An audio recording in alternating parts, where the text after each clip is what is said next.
புதுச்சேரியில் அரசின் விலையில்லா பொருட்களை பெற ஒரே நேரத்தில் 10,000க்கும் மேற்பட்டோர் குவிந்ததால் போலீசார் தடியடி நடத்தினர்.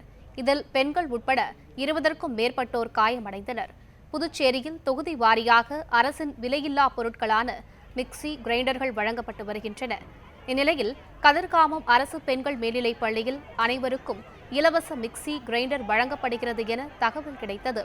இதனால் 23 தொகுதிகளைச் சேர்ந்த பொதுமக்கள் தங்களுக்கு வழங்கப்பட்ட டோக்கன்களுடன் அதிகாலை 4 மணிக்கே பள்ளி வளாகத்தில் குவிந்தனர்.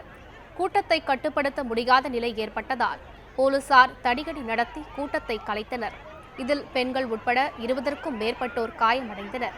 கதிர்காமம் அரசு பள்ளியில் விலையில்லா பொருட்கள் விநியோகிப்பது குறித்து அரசு தரப்பில் முறையாக அறிவிப்பு வெளியிடவில்லை என கூறப்படுகிறது.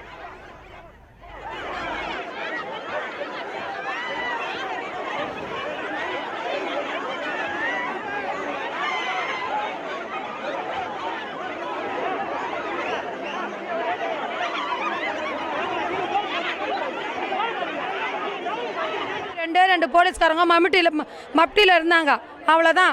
எந்த போலீஸ்காரங்களும் எதுவும் பண்ணல. ஆனால் அங்கேருந்து 9 மணிக்கு வந்த போலீஸ்காரு காலைல 5:30 மணிலேருந்து நின்று இருந்தவங்களோ லட்டி எடுத்து நடிக்கிறாரு. இதோ நான் வீடியோ எடுத்து வச்சுக்கிறேன். ஒரு வயசானவரை லட்டியால் அந்த மாதிரி அடிக்கிறாரு. லேடிஸுங்களாம் கையை பிடிச்சி இப்படி இழுத்து தள்ளுறாரு.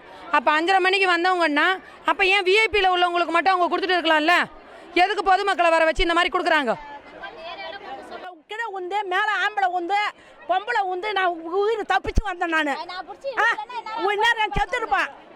ஓட்டு சீட்டுக்கு வராங்களே இல்ல, வீட்டு வந்து போட்டு வராங்களே இல்ல, வண்டியில நிக்கிறாங்களே இல்ல, வண்டியில நிக்க வைக்கிறாங்களே இல்ல, ஏங்க இந்த மாதிரி செய்யணும்? அந்த தொகுதி கொடுத்தா என்ன?